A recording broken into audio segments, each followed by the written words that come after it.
యేసునాథా, నా లైఫ్లో ఇదే ఫస్ట్ టైం వాడిని చూడటం. నేను నా ఫ్యామిలీ కలిసి వేలాంగిణి మాత గుడికి మోకాళ్ళ మీద పాక్కుంటూ వెళ్దామని మొక్కుకున్నాను.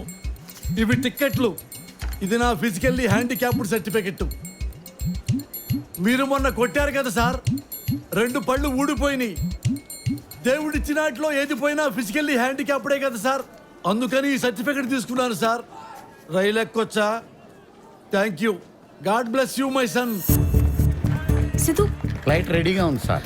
ఫ్లైట్ ఎందుకు? టికెట్లకి డబ్బులు వేస్ట్. టికెట్లు కొనక్కర్లేదమ్మా, ఆయనకి సొంతంగా ఫ్లైట్ ఉంది. అది ప్రస్తుతం రన్వే మీద రెడీగా ఉంది. కార్స్ ప్లాట్ఫామ్ మీదకి రావడానికి పర్మిషన్ తీసుకున్నాం సార్. అవసరం లేదు. సిద్ధు డ్రైవర్ కదా? మమ్మల్ని అందరినీ చూశాక కూడా నువ్వు ఇలాంటి క్వశ్చన్స్ అడుగుతున్నావు అంటే నీది ఎర్రో పిచ్చో అర్థం కావట్లేదమ్మా.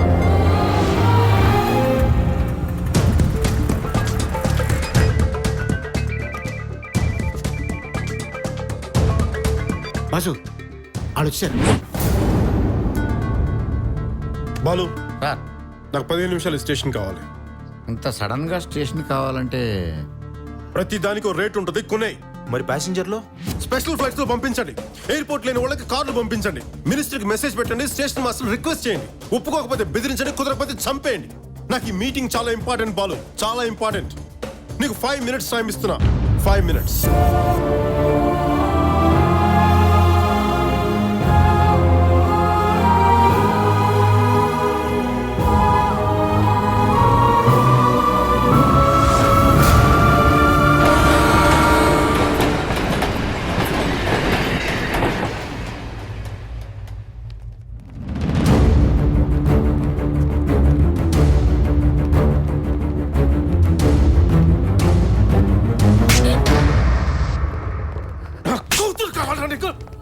రావే అవతలకి రా.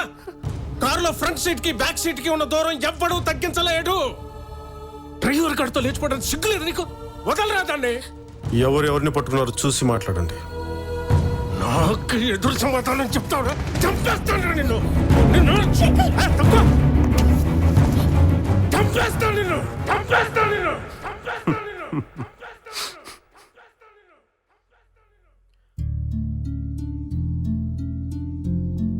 ఓ కార్ డ్రైవర్ మీ కూతురు ఎందుకు చేసుకోకూడదు మీ దగ్గర థియరీ ఉంటుంది. ఓ కోటీశ్వరుడు కూతురు మీలాంటి చెట్టు కింద ప్లేడర్ని ఎందుకు చేసుకోకూడదో వాళ్ళ నాన్న దగ్గర థియరీ ఉండకూడదు. అంతేగా? మీరేమో డైరెక్ట్గా దండలతో వాళ్ళ ఇంటికి వెళ్ళిపోవచ్చు, కానీ మీ కూతురు మటుకు సూట్ కేస్తే కనపడినా తట్టుకోలేరు. భుజానికి దెబ్బ తగిలిందని కుటుంబాన్నే వెలేసేస్తారు, కానీ మీరు మాత్రం డైరెక్ట్గా గన్ తలకి పెట్టేయచ్చు. మీది ప్రేమ, అవతల వాళ్ళది వ్యామోహం. మీరు చేస్తే ఆదర్శం, వేరే వాళ్ళు చేస్తే ఆవేశం. మీరు అరిస్తే మమకారం, మా తాత అరిస్తే మటుకు అహంకారం. అంతేగా? అసలు ఎవడ్రా నువ్వు?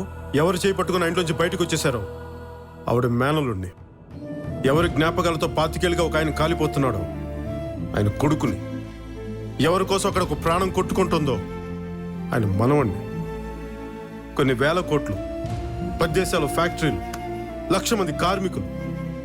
ఇవేవి తృప్తిని ఒక పేదవాడిని, నందాకి వారసుని. అప్పటికిప్పటికి ఏం మారిందత్త? అప్పుడు ఆయన చేతిలో, ఇప్పుడు ఈయన చేతిలో. అంతేగా తేడా? అప్పుడు మా తాత చేసింది తప్పు అయితే ఇప్పుడు మీరు చేసింది కూడా తప్పే. నీ కూతురు వదిలే, నేను తీసుకుపోతాను. ఇప్పుడు మీరు రైట్ అయితే అప్పుడు ఆయన కూడా రైటే. నువ్వు రా, నేను తీసుకుపోతాను. ఇదంతా నా తెలివితేటలతో నేను కన్విన్స్ చేయడం చెప్పట్లేదత్త. నువ్వు తాత మీరిద్దరు చేసిన తప్పని చెప్పాలని నా ఉద్దేశం. ఆయన ఆవేశం ఖరీదు నిన్ను పోగొట్టుకోవడం అయితే నీ కోపం ఖరీదు 25 ఏళ్ళు పుట్టిల్లు వదులుకోవడం. అత్త, ఆ రోజు నువ్వు ఇంట్లోంచి వెళ్ళిపోయేటప్పుడు ఒక్క క్షణం గుమ్మం దగ్గర కనుక ఆగుంటే నీకు ఇంకో అరుపు వినిపించుండేది అత్త. అదే అరుపుగా నువ్వు వినుండుంటే ఈ 25 సంవత్సరాలు ఇంకోలా ఉండేది అత్త, ఇంకోలా ఉండేది. నువ్వేం కంగారు పడకన్నయ్య. మీ నాన్న మీద నేనేం కేసు పెట్టలే.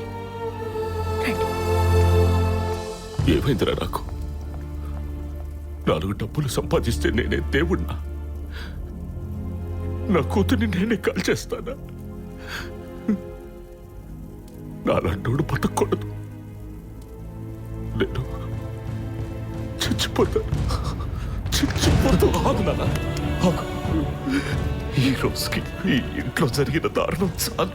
నేను చచ్చిపోతాను హరి. నన్ను ప్లీజ్ నన్ను ఆపకు. నన్ను ఆపకు హరి. నన్ను ఆపకు నాన్న. ప్లీజ్ నాన్న.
మావయ్య చేతికి దెబ్బ తగిలిందని తాతయ్యని వదిలేసావు.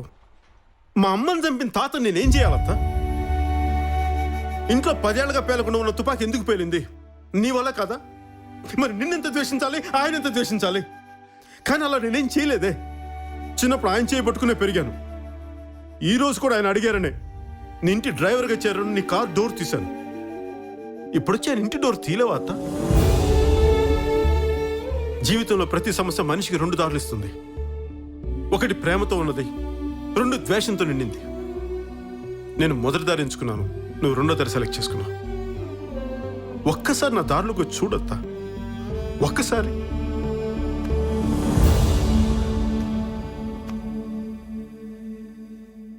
చిన్నప్పుడు అమ్మ ఎందుకు లేదో తెలీదు, నువ్వెందుకు రావో అర్థం కాదు.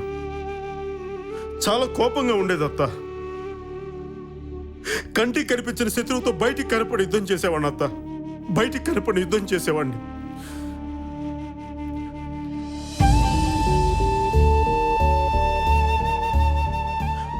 బాగుండడం అంటే బాగా ఉండడం కాదత్త, నలుగురితో ఉండడం, నవ్వుతూ ఉండడం. అందుకే మేము ఎంత సంపాదించినా నువ్వు లేని లోటు అలాగే ఉండిపోయింది అత్త. ఇప్పటికీ మేము తినేటప్పుడు ఒక కంచం, ఇంట్లో ఒక గది, మేము సంపాదించే ప్రతి రూపాయలు ఒక పావలా నీకోసం అలాగే ఉంచేసాం అత్త. నువ్వంటే మాకు చాలా ఇష్టం అత్త. నువ్వు ఒక మాట చెప్పు, కష్టం నీ కాంపౌండ్ వాళ్ళు దాటకుండా కాపలా కాస్తాం. ఎప్పుడో ఒక్క రోజు జరిగిన తప్పుకి 25 సంవత్సరాలుగా సారీ చెప్తూనే ఉన్నావు అత్త, సారీ చెప్తూనే ఉన్నాం. ఇంకా వెయిట్ చేయడం మా వల్ల కాదత్త, మా వల్ల కాదు. కుదిరితే క్షమించు, లేదంటే శిక్షించు. కానీ మేము ఉన్నామని గుర్తించత్తా. దయచేసి గుర్తించు, దయచేసి గుర్తించు.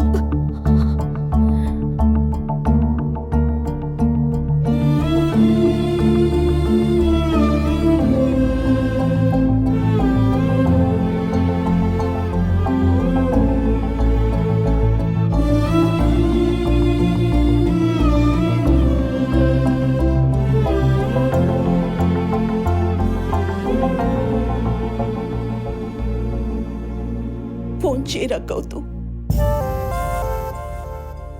ఒక్కసారి నాన్నతో మాట్లాడాలని ఉంది.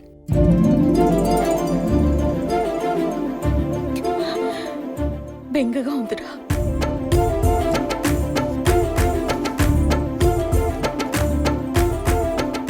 ఎక్కడ నగ్గాలో కాదురా, ఎక్కడ తగ్గాలో తెలిసినోడు గొప్పోడు.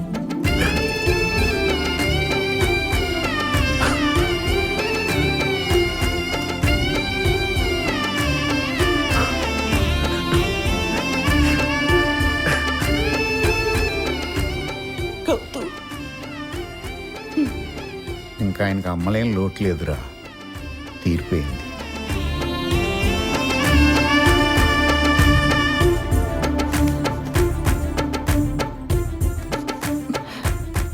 శేఖర్ మా అన్న కొడుకు, మా అల్లుడు.